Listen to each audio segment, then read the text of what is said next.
이승만, 박정희 두 분 잘한 것만 이야기했는데 어떻게 인간이 잘하기만 할 수 있겠습니까? 두 분이 실수한 게 또 있습니다. 두 분의 가장 큰 실수는 한글 전용입니다. 문자 정책이 그 나라를 만드는데 제일 중요한 정책입니다. 안보보다도 문자입니다. 유럽에서 수십 개 나라가 있는데 다 자기 나라 말이 있어야 국가를 만듭니다. 그런데 우리나라 언어 구조상 한자와 한글을 같이 써야 됩니다.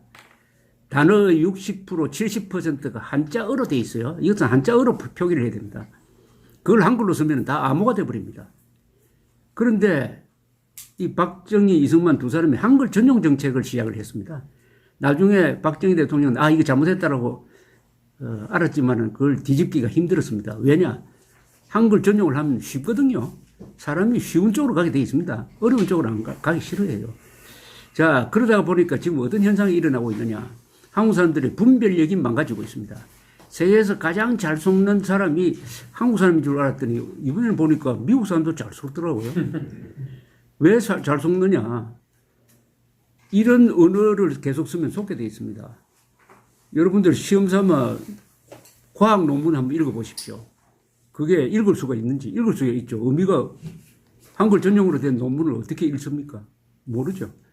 그래서 고급 학문이 발달되지 않습니다. 한글 전용으로 가는 한 한국에서 노벨상 안 나올 겁니다. 이 언어가 망가져 버리면은 첫째 진위 분별력이 망가집니다. 뭐가 거짓이고 뭐가 진짜냐. 그 다음에 선악 분별력. 그 다음에 제일 중요한 피와 분별력도 같이 망가져 버리는 거죠. 이게 참 어떻게 회복할 수 있을지 저도 난감합니다. 1980년대 신문을 보시면은 사람 이름은 다 한자로 적었어요. 90년대 들어오면은 사람 이름 한자로 적고 그 안에 뭐 김영삼하고 이렇게 표기를 해 줬습니다. 그 다음에 2000년대로 들어오면요. 김명삼 관로 안에 한자가 들어가더니 나중에 한자가 없어져 버렸어요. 지금 이름밖에 없습니다. 그래서 조국이 저 조자가 나라 조자인지 청령조신지 알 수가 없고 강경화의 강자가 제비 강자인지 건강하다 할 때 강자인지 알 수가 없고 박지성 선수의 한자 이름이 뭔지 알 수가 없습니다. 알려면 일본 신문 봐야 돼요. 일본 신문 봐야 됩니다. 이건 완전히 비극입니다. 저 일본에 여행 갔더니 일본에서 공부하는 한국 이 소학교 학생은 거기서 간판 다 읽고 있는데 우리나라 대학생은 간판을 못 읽어요. 경주에 오는 일본 소학교 학생은 그 설명문도 대충 읽는데 우리나라 대학생은 못 읽습니다. 우리 전통문화가 완전히 단절됐어요. 이거 회복하는데 참 오래 걸릴 겁니다. 왜 이게 중요하냐. 이게 교양의 바탕 아닙니까? 인문교육. 지금 한국의 가장 큰 위기는 저는 인문교육, 교양교육의 붕괴라고 생각합니다. 인문교육은 인간의 바탕을 만드는 거 아닙니까? 역사는 문명의 발자취고 철학은 모든 사물의 원리고 문학은 인간의 본질을 탐구하는 건데 그 문사철 플러스 예술 그 다음에 스포츠 이게 합쳐졌을 때 한 인간의 바탕을 이룬다. 이 교육을 고등학교 때까지 집중적으로 시키면은 그 인간이 큰 인간이 된다. 큰 인간. 밑변이 큰 사람이 되고 그러니까 꼭지점이 높게 올라가서 큰 인물이 된다. 그런데 인문교육을 안 시키니까 지금 우리 정치판에서 이 왔다 갔다 하는 말 한번 이 운동을 보십시오. 이거 옛날 60대 70대 한국 정치판 이런 말 쓰지 않았습니다. 교양 있는 말 썼어요. 교양이 붕괴되고 있습니다. 그러다면 분별력이 무너지니까 천안함 폭침이 북한 소행이 아니라는 사람이 어른 중에서 30%나 되고 그것도 많이 배울수록 천안함 폭침이 북한 소행이 아니라는 사람이 더 많아지고 한국은 배울수록 무식해지는 나라입니다. 배울수록 무식해지는 나라. 그리고 명문고등학교를 없애버렸어요. 이것도 큰 손실이죠. 명문고등학교가 국가 엘리트를 만들어내는 산실 아닙니까? 고등학교 때 감수성이 있을 때 대학교보다는 고등학교거든요. 근데 고등학교를 뭐 평준화를 해가지고 없애버렸습니다. 큰 실수입니다. 국가 엘리트가 나오지 않아요. 국가 엘리트는 이 부문별 엘리트하고 다르지 않습니까? 기업 엘리트, 과학 엘리트, 문학 엘리트, 언론 엘리트가 있죠. 그럼 국가 엘리트는 그것보다 한 차원 높지 않습니까? 모든 사물을 생각할 때 이승만 박정희처럼 애국 애족하는 심정으로 또 세계를 넓게 보면서 인생관도 이야기하고 생활 또 문학도 이야기하고 하는 이런 풍요한 인간성을 만들어내는 건데 이게 그 고등학교가 보금자리인데 어느 나라든지 그렇죠. 고등학교를 없애버렸다. 한자 말살해버렸다. 이 영향이 벌써 이제 한 40년 지나니까 나타나고 있습니다. 어떻게 나타났느냐. 지금 정치권이 보여주고 있는 완전히 이거 아싸리판, 교양 없는. 그래서 이 한자 말살이 두 분의 크나큰 실수였다. 두 번째는 두 분이 참 위대한 정신을 가지고 계시는데 이념 정당을 못 만들었습니다. 두 사람의 노선을 이어갈 정당을 못 만들었습니다. 드골은 만들었어요. 지금도 프랑스 정치의 주류는 드골리즘입니다. 마크롱도 왼쪽이었던 사람이 요새는 드골파로 바뀌어버렸지 않습니까? 왜 이승만 박정희는 자기들이 그 위대한 정신을 이어갈 정당을 못 만들었을까 하는 게 좀 아쉬운 점이라고 생각합니다. 그래서 한국 사람들이 아직도 사대주의적 근성을 버리지 못하고 있다 하는 거죠. 지금 우리 딱 깨놓고 이야기가 지금 주한미군이 있어야 안심하고 발 뻗고 잘 수 있다고 한다면은 다른 나라 보면은 뭐라고 생각하겠습니까? 다른 나라가 보면은 특히 이스라엘 사람 보면은 아니 경제력에서 50배나 되고 주한미군이 왜 필요하느냐. 북한이 핵무장 하면 당연히 한국이 핵무장 해야 되는데 핵무장 하겠다는 말조차 안 나오는 이런 나라가 세상에 어디 있느냐. 제가 1995년에 이스라엘 군대를 취재하기 위해서 가서 이스라엘에서 유명한 군사 전문 노 기자를 만났습니다. 제가 물었어요. 어떻게 이스라엘은 그동안 전쟁할 때 한 번도 외국 군대 도움을 안 받았느냐. 미군이 한 번도 온 적이 없거든요. 이분이 이런 이야기를 했습니다. 어느 나라 수도에 외국 군대가 주둔하면 그때부터 국민들이 타락합니다. 우리는 어렵지만은 우리 힘으로 지킵니다. 라고 하더라고요.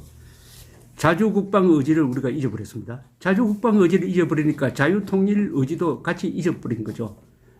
자주국방 의지를 잊어버리니까 무슨 일이 일어나느냐. 간첩도 친구가 되어버렸습니다.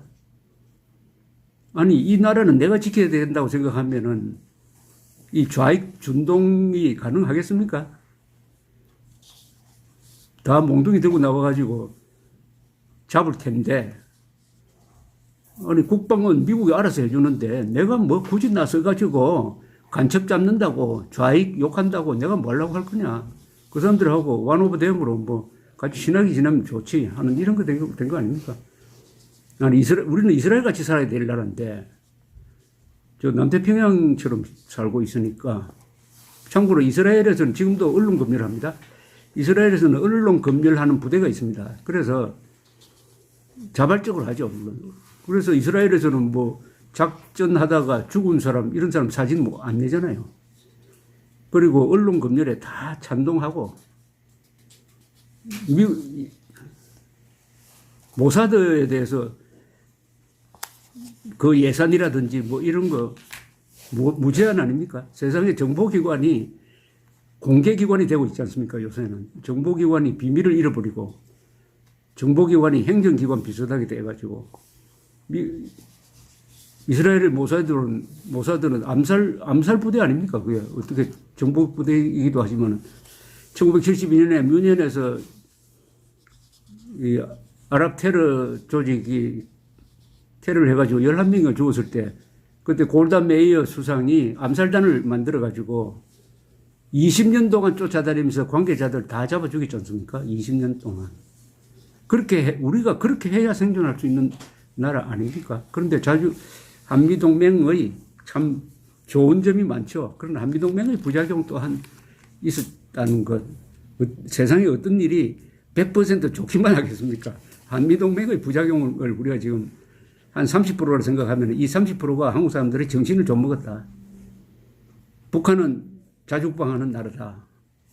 잘못하면 삼국 시대에 비교하면 대한민국은 백제 같은 나라가 되고 이게 북한이 신라 같은 나라가 된 거 아니냐 하는 그런 아주 기분 나쁜 생각도